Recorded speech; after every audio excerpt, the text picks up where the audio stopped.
देखिए अभी तक 24 शिफ्ट का सॉल्यूशन हम कंप्लीट कर चुके हैं और ये नेक्स्ट पेपर आपका 8 दिसंबर की पहली शिफ्ट का पेपर है। और ये सभी सॉल्यूशन आपको प्लेलिस्ट अलग से चैनल पे बनी हुई है, तो वहाँ पे आपको शिफ्ट वाइज सॉल्यूशन मिल जाएंगे। क्वेश्चन नंबर 1 देखिए, आपको साइन वाई की वैल्यू दे रखी है एक्स और आपको कॉस 2y की वैल्यू निकालनी है। तो देखिए कॉस 2y के लिए आपको दो फॉर्मूले याद रखने हैं। एक तो साइन की टर्म में होता है, कॉस की टर्म में होता है। तो साइन की टर्म में होता है आपके पास formula 1 minus 2 sine square x, ठीक है। अब ये साइन स्क्वायर ए मान लो, एक्स मान लो, कुछ भी मान सकते हो, ठीक है। मैं यहाँ पे ए मान लेता हूँ। तो एक फॉर्मूला ये हो गया और एक ये तो साइन की टर्म में हो गया, ठीक है। और एक कॉज की टर्म में भी होता है। कॉज की टर्म में क्या होता है, 2 cos square y cos square a -1। तो अब यहाँ पे एंगल हम ए मान रहे हैं, यहाँ पे वाई दिया तो वाई एंगल मान लेंगे, उससे कोई फर्क नहीं पड़ेगा। तो ये दो फॉर्मूला याद रखने हैं। अभी आपसे यहाँ पे क्या पूछा है कि कॉज 2y है और आपके पास साइन वाई की वैल्यू दे रखी है। तो साइन वाली टर्म में पूछा तो मतलब ये वाला फॉर्मूला लगा देंगे। अगर ये कॉज की टर्म में दिया होता तो हम ये वाला फॉर्मूला लगाते। तो दोनों फॉर्मूले ध्यान रख लेने हैं आपको।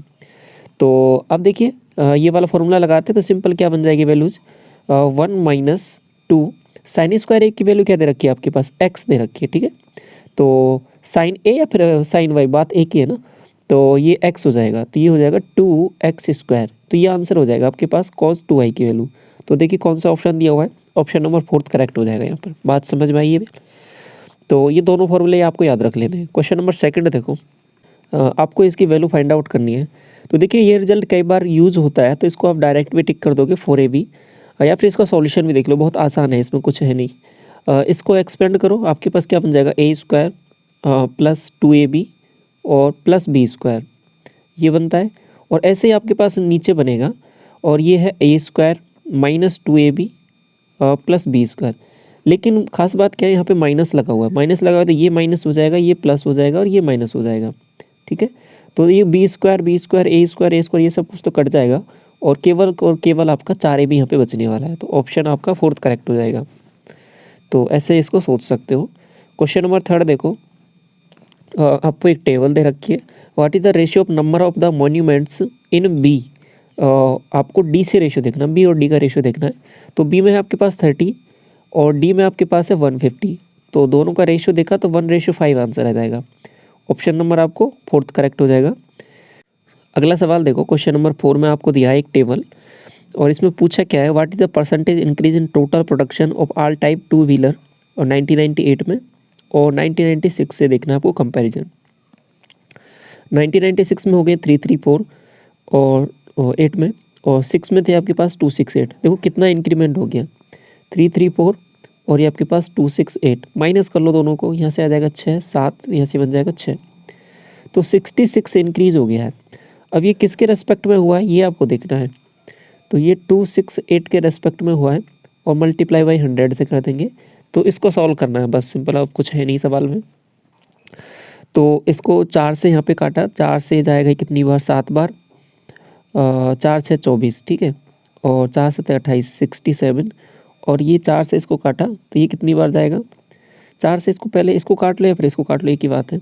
ये 33 हो जाएगा और ये आपके पास 50 हो जाएगा। और 0 आ जाएगा, 5 दिया 15 और 1 5 दिया 15 और 1 16, इतना बन रहा है। तो अब देखिए इसको डिवाइड करना है इसमें, तो क्या वैल्यूज़ बनने वाली हैं। अप्रोक्सीमेशन ले सकते हो, देखो बहुत सारे तरीके हो सकते हैं। अप्रोक्सीमेशन हमने सीख रखा है तो अप्रोक्सीमेशन से भी कर लेते हैं इसको। अप्रोक्सीमेशन लेंगे तो कितनी वैल्यूज़ आने वाली है यहाँ पर देखो, ये लगभग 70 माने इसको। तो 7 से इसको भाग दिया, 7 दूना 14 और 7 तिया 21, लगभग 2.5 बार जाएगा, ठीक है। 2.5 बार मतलब 25 बार जाएगा, लेकिन अप्रोक्सीमेट हमें पता नहीं कितनी बार जाएगा, हम 25 मान लेते हैं। अब देखिए नीचे अगर ये 70 होता तो आसान हो जाता कम। तो इसको 70 बनाने के लिए 3 टाइम इसको जोड़ना पड़ेगा, इसमें नीचे 3 जोड़ना पड़ेगा तो ऊपर 75 जोड़ना पड़ेगा, 75। तो देखिए ऊपर क्या बनने वाला है आपके पास, इसको इधर लिख दे या फिर यही लिख देते हैं, चलो 5 आ जाएगा, यहाँ पे आ जाएगा 7 5 12 और 16 1 17, 1725/70 ये बन जाएगा आपके पास, 1725/70 ये आपके पास है। इसको सॉल्व करना है। देखो 0 से तो काम हट जाएगा, पॉइंट लग जाएगा, केवल 7 का भाग देना है। 7 दूना 14 आपके पास 3 बनेगा, 7 चौके 28 4 बनेगा, 7 6 42, 24.6 करके आएगा। देखिए कौन सा ऑप्शन है नियरेस्ट आपको देखना है, तो 25% आंसर हो जाएगा। देखिए अप्रोक्सीमेशन में यदि आपको थोड़ा बहुत भी डाउट रहता है तो वीडियो ज़रूर देख लेना। इसका कंप्लीट वीडियो हमने एक क्लास में डिस्कस किया था, तो वहाँ पे आपको कोई प्रॉब्लम नहीं होगा इसमें अप्रोक्सीमेशन में। 5 देखिए, 3 सर्किल हैं जो 7 सेंटीमीटर रेडियस है, टच कर रहे हैं एक दूसरे को, और एक स्ट्रिंग के द्वारा टाइटली यहाँ पे बांधे गए हैं तीनों सर्किल। तो देखिए किस तरीके से चीज़ें पहले समझिए। ये कुछ 3 सर्किल इस तरीके से टच कर रहे हैं और यहाँ पे एक स्ट्रिंग इनके चारों तरफ यहाँ पे इस तरीके से बांधी है। तो इसकी लेंथ पूछता है।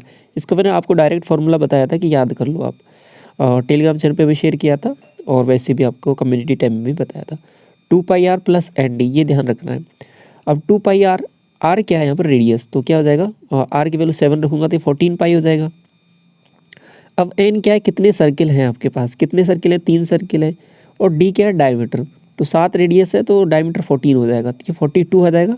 42 प्लस 14 पाई, ये आंसर होता है आपका, ये डायरेक्ट याद कर लो। तो कई शिफ्ट में पूछा गया है ये वाला क्वेश्चन, तो ये रिजल्ट आपको याद रख लेना है। तो इसके बाद देखो क्वेश्चन नंबर 6, एक डीलर है जो मार्क करता है 15% कॉस्ट प्राइस से, और इसके बाद में अलाउ करता है 5% का डिस्काउंट, तो प्रॉफिट परसेंटेज क्या होगा। 2 तरीके से सोच सकते हो। एक तो मैंने आपके साथ फॉर्मूला डिस्कस किया था CP से MP वाला। इसमें क्या होता है, ये 100 minus D, 100 plus minus PL। तो यहाँ पे देखिए CP से MP का रेशो दे रखा, 15% इंक्रीज करके लिखता है, मतलब ये 100 है तो ये 115 है, और इस डिस्काउंट कितना है, 95 हो जाएगा। ठीक है, 5% का डिस्काउंट है, 100 माइनस डी। ठीक है, फॉर्मूला भी लिख देता हूँ आपके लिए, 100 माइनस डी और 100 प्लस माइनस PL। नीचे आ जाएगा PL, जो प्रॉफिट हो रहा था P आ जाएगा। इसको सॉल्व करना, ठीक है, यहाँ से P की वैल्यू आ जाएगी। एक तरीका ये हो गया जो ट्रेडिस हम बार बार करते आए। दूसरा तरीका और देखिए, अब यहाँ पे जो भी चीज़ हो रही है वो CP पे हो रही है। किस तरीके से, देखो ये CP कोई X था, ठीक है, और उस पर क्या है कि पहले 15% इंक्रीज़ हो गया, तो मतलब 115/100 हो गया, फिर डिक्रीज़ हो गया, कितना हो गया डिक्रीज़, 5%, 95/100 हो गया। तो इस तरीके से भी कर सकते हो, यहाँ पे जितना आएगा उसको कंपैरिजन करके कितना इंक्रीज़ हुआ है वो देख सकते हो।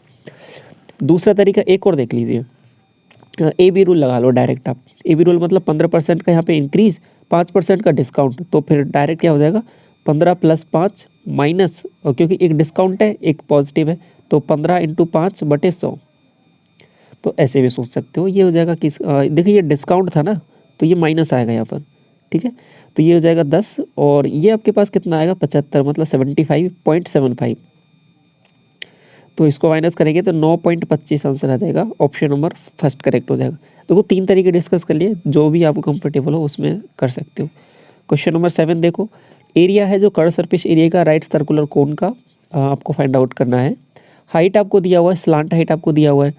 तो सबसे पहले देखिए एरिया निकालने के लिए आपको क्या चाहिए, πr l + r, ये होता है आपके पास कंप्लीट एरिया।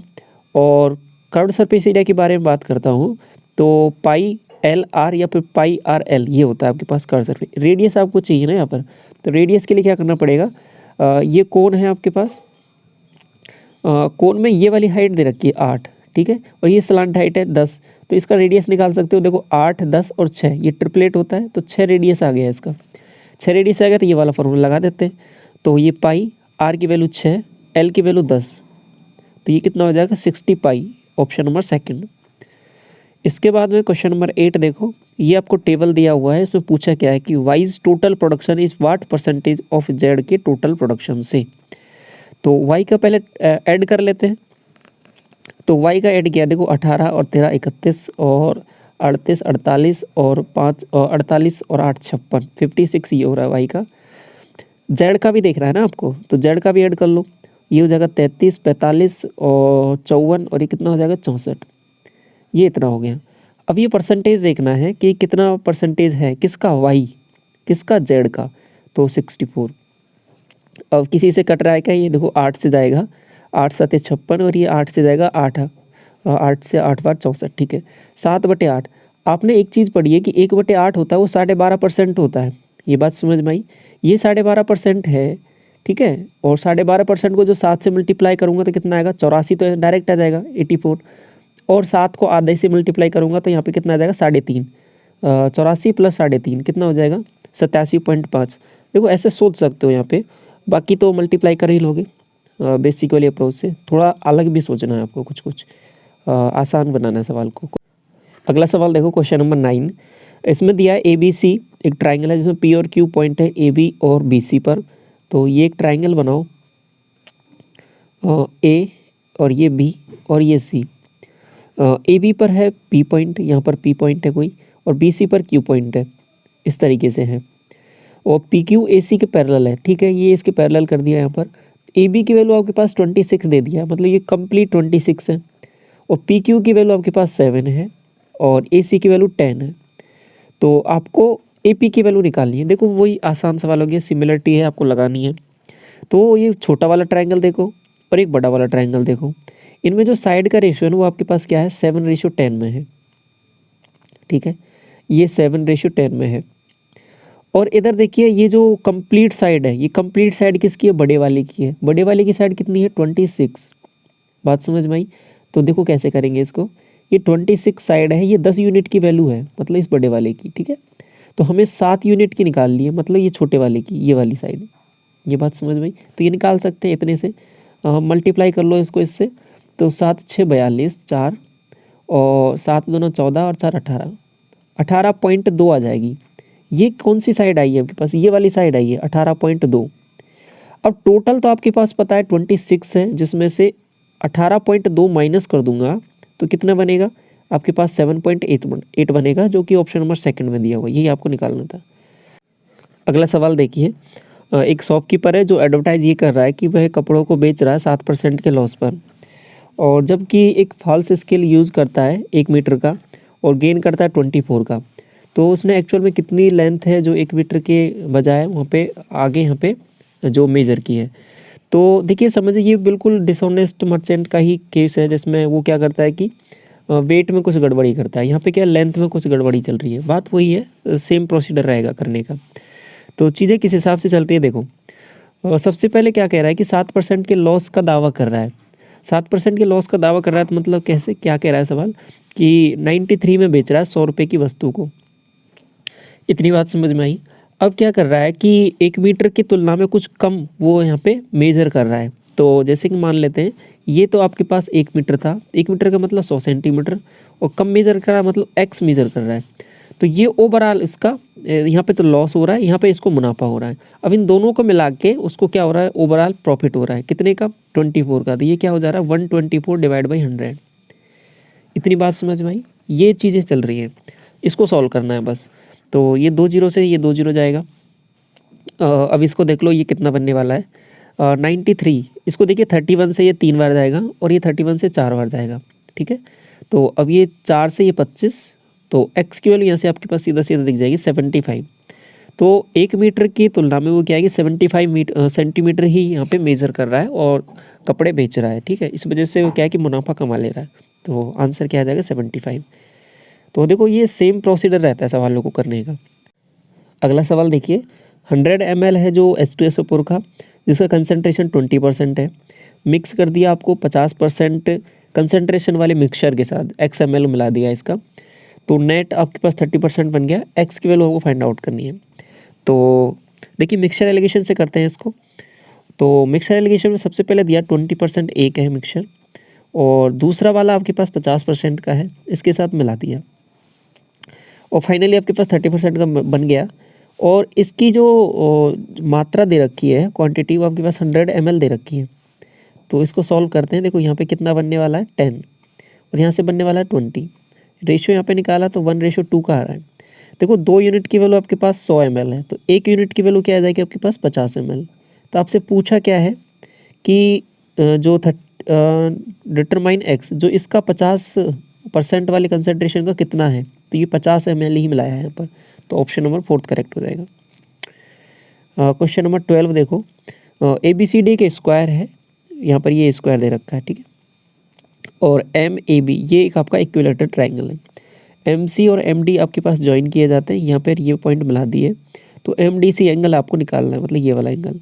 तो देखिए यहाँ पे इसको थोड़ा सा ध्यान से समझिए क्या चीज़ें यहाँ पे चल रही हैं। देखिए ये आपके पास एक स्क्वायर था, तो इसकी सभी साइड इक्वल हो जाएंगी, बिल्कुल हो जाएंगी।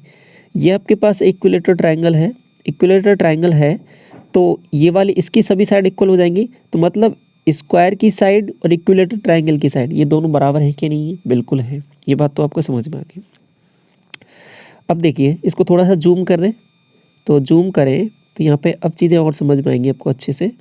देखो ये वाला एंगल 90 है, ये वाला एंगल 90 और ये वाला 60, तो ये टोटल कितना हो गया 90 + 60 कितना हो जाएगा 150, ये 150 डिग्री हो गया।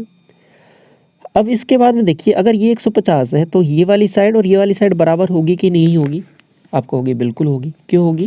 क्योंकि यहाँ पे हमने देखा था ये इसकी सभी साइड इक्वल है और इसकी भी साइड ये इक्वल है, तो ये बराबर हो गई, ये हमने पहले ही देख लिया। अगर ये 150 है, ये साइड और ये साइड इक्वल है, तो ये वाले एंगल और ये वाले एंगल बराबर होंगे कि नहीं होंगे, बिल्कुल होंगे। यदि ये 150 तो बाकी ये दोनों कितने बचे टोटल 30, तो ये 15-15 डिग्री के हो गए कि नहीं हो गए, बिल्कुल हो गए। तो ये 15 डिग्री हो गया और ये भी 15 डिग्री हो गया। आपको MDC एंगल निकालना है, मतलब ये वाला एंगल निकालना है। तो देखिए ये टोटल था ना, ये टोटल ये 90 डिग्री है, ये 15 डिग्री हो गया, तो ये वाला निकाल लोगे, 90 में से 15 डिग्री माइनस कर देंगे तो आंसर क्या आ जाएगा 75 डिग्री। यही आपका आंसर है।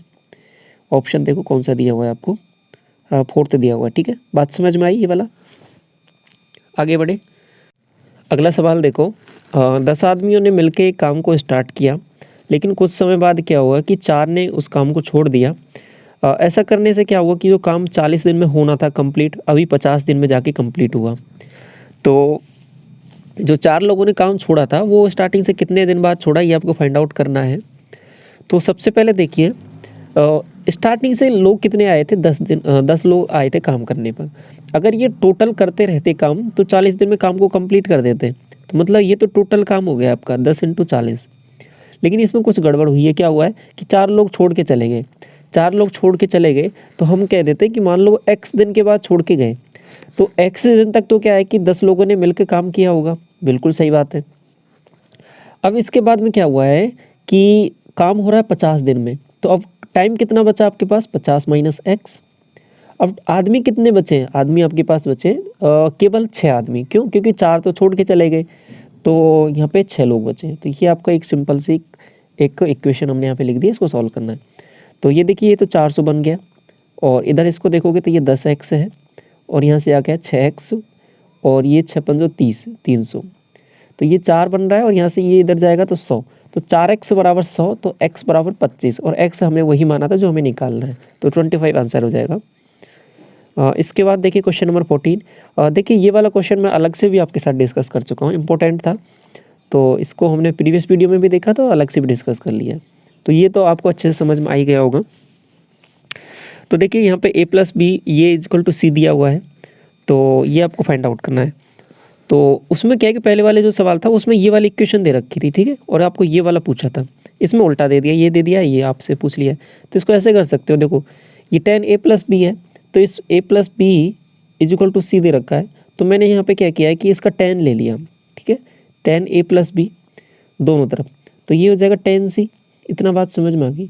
अब इसमें क्या है कि सिंपल फार्मूला लगा दो आप tan a + b का, तो ये फार्मूला क्या होता है tan a + tan b, और बटे में क्या आ जाएगा 1 - tan a × tan b, ठीक है, ये फार्मूला लगा दिया, और ये = tan c है ही।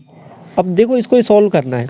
अब यहाँ पे क्या बनेगा, देखो इसको जब इधर से मल्टीप्लाई करेंगे, क्रॉस मल्टीप्लाई, तो ये क्या बनने वाला है, देखो tan c बनेगा, और tan c आपके पास इसको ऊपर लिखे, या बाकी आपको दिख तो गई होंगी चीज़ें किस तरीके से यहाँ पे बन रही हैं, तो गौर से देखो। तो यहाँ पे जैसे ही आप इसको मल्टीप्लाई करोगे तो चीज़ें इस तरीके से बनेंगी कि tan a + tan b, ये आपके पास = हो जाएगा tan c - tan a, tan b और tan c, ये तीनों का मल्टीप्लाई, ठीक है, और ये तीनों का मल्टीप्लाई है, ठीक है, ये इसको ध्यान रखो। तो आपको तो ये निकालना है ना tan a tan b tan c, ये वाली वैल्यू, तो इसको इधर लेके आ जाओ और इसको इधर लेके चले जाओ, तो tan c - tan a tan b answer आ जाएगा। तो ये ऑप्शन नंबर 4 करेक्ट हो जाएगा।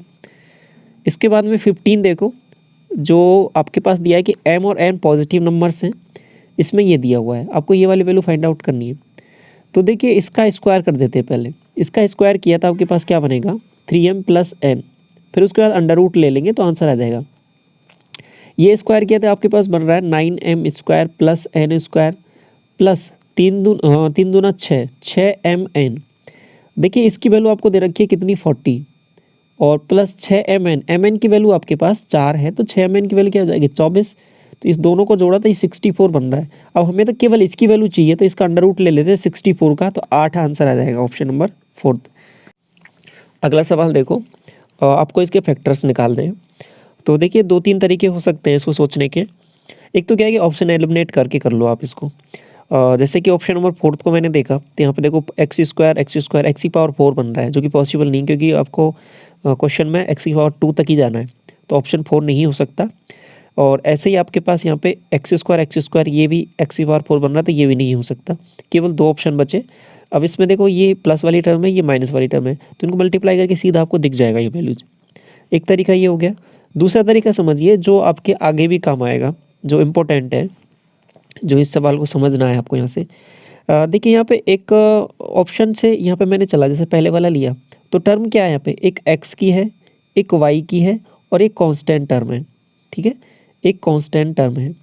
तो इन तीनों का मल्टीप्लाई कैसे करते हैं? देखिए एक्स का कोफिशिएंट यहाँ पे क्या है, 1। ठीक है, इस वाई का कोफिशिएंट क्या है यहाँ पे, -2। और जेड का जो कांस्टेंट है, ठीक है, इस कांस्टेंट का कांस्टेंट तो डायरेक्ट ही लिख देना, -4। यहाँ पे देखिए क्या है, ये है 1, ये है -2 और ये क्या है, +2। बस ये ऐसे लिखना रहता है। अब इसके बाद में क्या करना है, आपको ये देखना है कि ये इसका है या नहीं।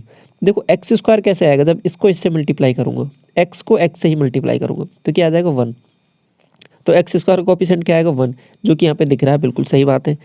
अब आपको देखिए यहाँ पे क्या चाहिए, कांस्टेंट। कांस्टेंट कैसे आएगा, इन कांस्टेंट को मल्टीप्लाई करोगे, तो यहाँ से क्या आएगा, -8, बिल्कुल सही बात है। अभी देखो वाई स्क्वायर कैसे आएगा, वाई स्क्वायर आएगा जब इसको इससे ही मल्टीप्लाई करूँगा, तो देखो -2 को -2 से किया तो ये +4 बन रहा है, ये बात बिल्कुल सही है, मतलब दूसरा भी सही हो गया। अगला देखिए वाई कब आएगा, वाई तब आएगा जब मेरे को पास वाई को और कांस्टेंट को मल्टीप्लाई करूँगा, तो दोनों को मल्टीप्लाई करो, तो ये -2 -4, और यहाँ से देखिए क्या बन रहा है, आपके पास 8 बन रहा है, वो भी प्लस का।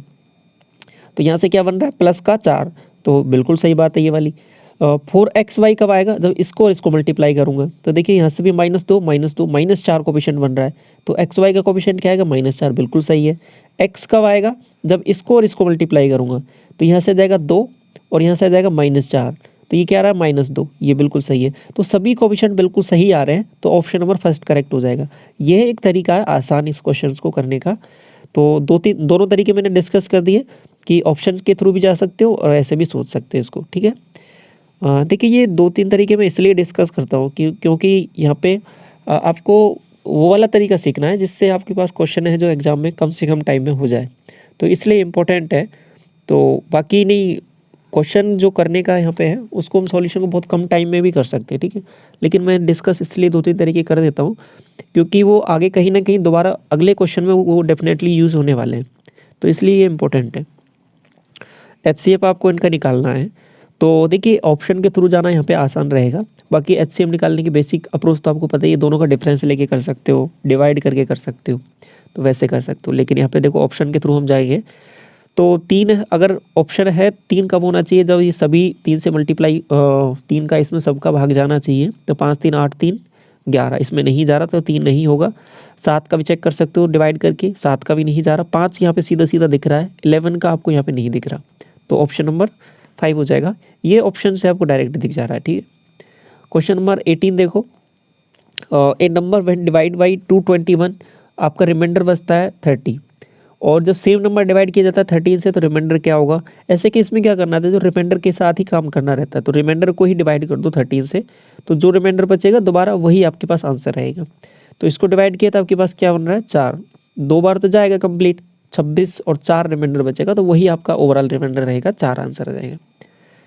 इसके बाद में देखिए क्वेश्चन नंबर 19 में बोला है आपसे कि what was the total number of accountant working in organisation 2019। तो देखिए ये वाला सेम सवाल आपका एक पहले शिफ्ट में भी आ चुका है, तो उसमें हमने क्या सीखा था कि जब आपसे वर्किंग पूछ रहा है तो इसमें वर्किंग कैसे निकलते हैं कि कितनों ने ज्वाइन किया और कितनों ने लेफ्ट किया, दोनों का डिफरेंस। तो 2019 में पूछा है, मतलब फाइनली यहाँ तक क्या मामला चला है। तो सबसे पहले ज्वाइन वालों को निकाल लो और लेफ्ट वालों को निकाल लो, दोनों को माइनस कर देंगे, तो जो बचेगा वो आपके पास वर्किंग है। तो देखिए ज्वाइन कितने ने किया, 35 और 6 आपके पास 41, 61, 5 66 और 76 और 76 96 और 110। तो 110 ने तो क्या है कि ज्वाइन किया है। छोड़ने वाले कितने हैं, 16 5 21 और 8 29 और 59 और 63 और आपके पास 83, 83 बन रहा है क्या, माइनस किया तो 7 और यहाँ से हो जाएगा आपके पास 9, 9 2 27। ऑप्शन नंबर 3 करेक्ट हो जाएगा। अगला सवाल देखिए, आपको दिया है कि एक इलेक्शन में दो कैंडिडेट के बीच में एक ने प्राप्त किए 76% टोटल वोट का और इतना मेजोरिटी है। आगे बोला कि टोटल नंबर ऑफ वोट्स कितने हैं और आपको देखना कंसीडर इंटीग्रल पार्ट, मतलब पॉइंट में आंसर आएगा तो केवल आपको अप्रोक्सीमेट करके देखना है। तो देखिए समझिए इसको। तो सबसे पहले टोटल 100 है, जिसमें से एक ने 76 मिले हैं और दूसरे को कितने हो जाएंगे, 100 से माइनस कर दिया 24। अब मेजोरिटी कैसे निकालते हैं, दोनों का डिफरेंस देखा तो यहाँ से आ जाएगा 2 और यहाँ से आ जाएगा 52, तो ये 52 आ रहा है। अब ये जो वैल्यू है ना आपके पास 1480, ये आपके पास 52 यूनिट की है। आपको 100 यूनिट की वैल्यू निकालनी है क्योंकि टोटल निकालना है। तो 4 से इसको काट लो, 4 से देखिए 4 तिया 12 और 2 बनेगा, 4 7 28 0 और 2 0 और आ जाना है आपके पास यहाँ पर।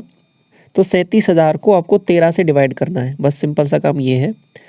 अब सवाल इतना बच गया है, तो 13 से डिवाइड किया तो कितनी बार जाएगा, देखो 13 दूना 26 और आपके पास 11 बनेगा और 13 अंठे 104, 104 तो 6 बनेगा, 13 चौके 52 8 बनेगा, 13 6 78 और इसके बाद हम पॉइंटों में जाएगा। लेकिन केवल आपको इंटीग्रल पार्ट चेक करना है, तो इंटीग्रल पार्ट तो केवल इतना ही है। तो 2846 ऑप्शन नंबर 3 करेक्ट हो जाएगा। ये वाला सवाल देखो, क्वेश्चन नंबर 21। इसमें x की वैल्यू ये दी हुई है, y की वैल्यू ये दी हुई है, ये आपको फाइंड आउट करना है। तो देखिए सबसे पहले xy8 आपको यहाँ पे दिख रहा है कहीं ना कहीं, तो xy8 कैसे बनेगा, 8 को इधर लेके जाओ तो ये xy8 बन गया। ये आपके पास sine theta plus cos theta बन गया और ऐसे ही दूसरी वाली टर्म है उसको भी ऐसे ही लिख देंगे यहाँ पे y/9 और ये आपके पास बन जाएगा sine theta minus cos theta. अब कुछ नहीं करना, यहाँ पे स्क्वायर है तो इसका भी स्क्वायर कर देते हैं। स्क्वायर करेंगे तो देखिए ये sine square theta cos square theta बनेगा plus 2 sine theta cos theta बनने वाला है। ऐसे यहाँ पर भी sine square theta cos square theta बनेगा, लेकिन यहाँ पे जो वैल्यू बनेगी वो -2 साइन थीटा कॉस थीटा बनेगी। तो इस वाले से तो ऊपर 1 + 2 साइन थीटा कॉस थीटा, इस वाले से क्या बनेगा 1 - 2 साइन थीटा कॉस थीटा। ठीक है, ये बात समझ में आई। तो अब देखिए ये प्लस का है, ये माइनस का है, दोनों को ऐड भी करना है तो ये तो कट जाएगा और ओवरऑल आपके पास आंसर आएगा वो 2 आएगा। ऑप्शन नंबर 4 करेक्ट हो जाएगा यहाँ पर। 22 देखो, ए बी एक डायमीटर है सर्किल का, सेंटर जिसका ओ है, पी पॉइंट है सर्किल पर इस तरीके से कि ए ओ पी बराबर 110 डिग्री, तो measure of O B P निकालना है। तो सबसे पहले एक डायग्राम बना लो छोटा सा, वहाँ से चीज़ें और अच्छे से क्लियर हो जाएंगी। ए बी एक डायमीटर बनाया और इसके बाद में बोला है कि ओ इसका सेंटर है, ए ओ पी ये कोई पी पॉइंट यहाँ पर है, तो ए ओ पी ये वाला एंगल आपको कितना दे दिया 110 डिग्री। और आपसे बोला क्या है बी ओ बी पी ये पी पॉइंट था ना, तो ये वाला एंगल आपको निकालना है। देखिए कैसे करेंगे इस वाले सवाल को। ये भी आपके पास एक रेडियस है, ठीक है, और ये भी एक रेडियस है, ये भी रेडियस है। तो देखो ये टोटल 110 है, तो ये दोनों का सम कितना हो जाएगा 70, मतलब ये कितना हो जाएगा 35, तो ये भी 35 हो जाएगा। बस काम ये था इसका, ये वाला ए वाला एंगल निकालना। ए निकल गया 35, अब सवाल में कुछ नहीं बचा, आपको ये वाला निकालना है ना। तो आप एक चीज़ और जानते हो कि जब ये आपके पास डायमीटर हो तो अर्धवृत्त में बनने वाला कोण 90 डिग्री होता है, तो ये वाला एंगल 90 डिग्री हो जाएगा पूरा। पी पर बनने वाला कंप्लीट एंगल 90 डिग्री होगा। अगर ये 90 है ये 35 है, तो इन दोनों का सम भी कितना हो जाएगा 90, तो ये 35 है तो ये कितना हो जाएगा बी वाला 55, तो ये 55 आंसर आ जाएगा option number 4। Question number 23, A is chasing be in the same interval of time. A jump करता है 8 टाइम्स वाइल बी जंप करता है 6 times, but the distance covered by A in 7 jumps is the same be in 5 jumps. तो ratio of the speed आपको find out करना है। देखिए कैसे करेंगे इस सवाल को। पहले इनको देखिए कि इनके डिस्टेंस का रेशियो ले लेते हैं।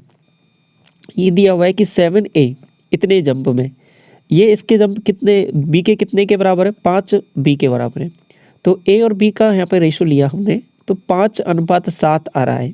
ये इनका जंप का रेशियो आ रहा है कि ये जो डिस्टेंस कवर करते हैं इसके 5 जंप में और इसके 7 जंप में डिस्टेंस वो बराबर कवर कर लेते हैं। ये बात इतनी समझ में आ गई है आपको। इसके बाद में देखिए मतलब ए है जो कम डिस्टेंस ट्रेवल कर रहा है एक जंप में, बी है वो ज़्यादा डिस्टेंस ट्रेवल कर रहा है एक जंप में। अब देखिए आपको रेशो है स्पीड का निकालना है, तो पहले डिस्टेंस का निकाल लें। तो अब ये देखिए एक जंप का मामला आया है इतना, हम तो इसी को मान लेते हैं कि ये इतना मीटर है या कुछ भी मान लो, इतना सेंटीमीटर है कुछ भी, इतना जंप कर लेता है। तो अब देखिए अगर ये 5 कर लेता है तो इसको 8 जंप कर रहा है ए, तो 8 जंप कर रहा है और एक जंप में 5 कूद रहा है, तो कितना हो जाएगा 8 पंजे 40। बी के लिए देखिए ये 6 जंप कर रहा है और एक जंप में 7 कूद रहा है, तो कितना हो जाएगा आपके पास 6 7 42, ये इतना हो जाएगा। अब आप कहोगे ये क्या यही आंसर है, बिल्कुल कहेंगे यही आंसर है। आप कहोगे क्यों, क्योंकि यहाँ पे टाइम का देखिए टाइम है वो सेम इंटरवल दिया हुआ है, मतलब इस टाइम को डिवाइड भी करोगे ना आपके पास टी और टी से, तो अब ये आपके पास स्पीड आ गया। जो टाइम सेम रहता है ना, जो आपके पास डिस्टेंस का जो रेशियो रहता है वही आपके पास स्पीड का रेशियो भी हो जाता है, ये भी ध्यान रखो। या फिर आप डायरेक्ट टी से डिवाइड भी कर सकते हो, तो भी आंसर आपका यही आने वाला है। तो टी से तो टी कट जाएगा, रेशियो आपको देखना है, तो यहाँ पे क्या हो जाएगा 20 और ये क्या हो जाएगा 21, तो ये आंसर आ जाएगा ऑप्शन नंबर 3 करेक्ट आया। 24 देखो, in a certain duration of time a sum becomes 2 times itself का 5% पर एनम की रेट से सिंपल इंटरेस्ट पर। आगे बोला है कि रेट ऑफ इंटरेस्ट क्या होगा कि जब सम 5 टाइम्स हो जाए सेम ड्यूरेशन के लिए। तो सबसे पहला केस कंसिडर करो, इसमें बोला है कि जो सम है वो 2 गुना हो जाता है। 2 गुना कब होगा, जब मतलब एक उस पर ब्याज मिला होगा। तो मान लो एक ब्याज मिला है, ये सम था मान लो आपके पास 1, ऐसे मान सकते हो ये पी है, इस पे पी ही ब्याज मिला है तो आपके पास 2p हो गया, तो ये पी हो गया। और ये पी ब्याज का फॉर्मूला यहाँ पे लगा दिए PRT, आर क्या है आपके पास यहाँ पर 5%, 5/100 इंटू टी क्या आ जाएगा आपके पास, टाइम तो निकालना ही है तो ये टी हो जाएगा, ये पी से पी जाएगा और टी की वैल्यू यहाँ पे आपके पास सीधा आ जाएगी 20 ईयर्स, तो ये 20 साल में जाके इतना हो जाएगा मामला। तो पहले से हमने 20 साल निकाल लिया, अब ये 20 साल को यूज़ करना है दूसरे में, क्योंकि सेम ड्यूरेशन देखना है। तो दूसरे वाले केस के लिए टाइम आपके पास 20 ईयर्स आ जाएगा। और एक चीज़ और दी है आपके पास, इस बार समय वो 5 टाइम्स हो गया, 5 टाइम्स हो गया है, मतलब जो ब्याज मिला है वो आपके पास कितना मिला होगा 4p, और धन कितना था आपके पास p। तो आगे रेट तो आपको निकालना है, तो रेट बटे 100 और इनटू टाइम कितना है 20 ईयर्स, तो बस इसको सॉल्व करना है। तो ये 20 से कितनी बार जाएगा 5 बार, तो रेट कितना आ जाएगा आपके पास, पी से पी गया तो 5 चौके 20, तो 20% का रेट है, तो ऑप्शन नंबर फर्स्ट करेक्ट हो जाएगा। लास्ट सवाल देखो, क्वेश्चन नंबर 25। एक मिक्सचर है जो कंटेन करता है मिल्क और वाटर का इस रेशो में, और 7 लीटर है जो वाटर इसमें ऐड कर दिया तो रेशो इतना बदल गया। क्वांटिटी ऑफ मिल्क आपको फाइंड आउट करना है। देखिए जो सेम रहता है उस पर हम कैलकुलेशन करेंगे। तो स्टार्टिंग में हमको क्या कर लेते हैं कि मिक्सचर मान लेते हैं x था, ठीक है। और अब देखिए यहाँ पे वाटर मिला रहे हैं, तो दूध पे कैलकुलेशन करते हैं। दूध कितना था 5:8 में हो जाएगा, ठीक है। टोटल 8 था ना, तो 5:8 में इज इक्वल टू, अब क्या किया है इसमें बाद में 7 लीटर ऐड कर दिया, तो मिक्सचर कितना हो गया x+7। अब यहाँ पे क्या है कि दूध कितना हो जाएगा आपके पास 1:3 में हो जाएगा, बस इतना सा कैलकुलेशन है। अब यहाँ पे x को ध्यान रखना, x क्या था, x था हमारे पास स्टार्टिंग का मिक्सचर कितना था। तो सॉल्व करते हैं इसको। देखिए ऊपर क्या बन जाएगा 15x, और इधर देखिए ये 8x प्लस 8 7 56, तो यहाँ से देखिए ये 7 बनेगा, तो x की वैल्यू आपके पास 8 आ जाएगी यहाँ पर। और x की वैल्यू 8 आ गई तो क्या 8 आंसर होगा, नहीं, क्योंकि 8 तो हमने ये माना है कि स्टार्टिंग में कितना मिक्सचर था, तो 8 लीटर था।